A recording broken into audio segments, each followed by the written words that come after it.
So, good afternoon, sir. Ang first step is click new, and then the database name is yung UEP, and then create. And sa loob po ng UEP is, sa ginawa natin yung database is, gagawa po tayo ng table using the SQL and code.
Okay po dito sa my student ID para maging unique po yung ID ng nag-insert po ng data, and varchar naman po sa student name, varchar 255.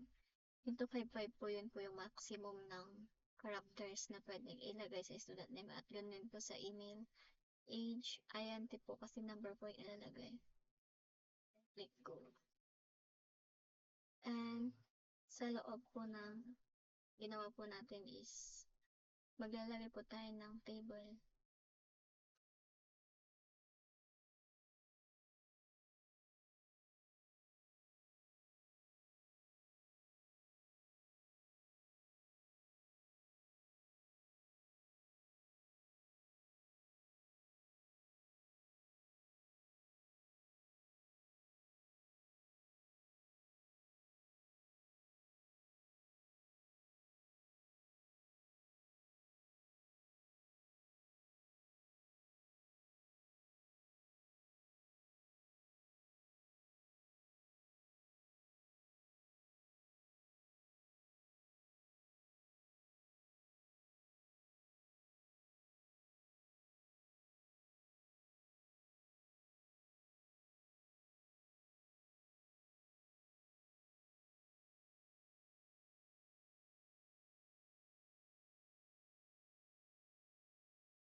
Dito po sa values yung ginamit para po dito po maglalagay ng mga data.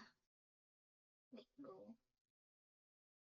And yun po, i-check po natin if nandun na po ba sa loob yung data na nilagay po natin.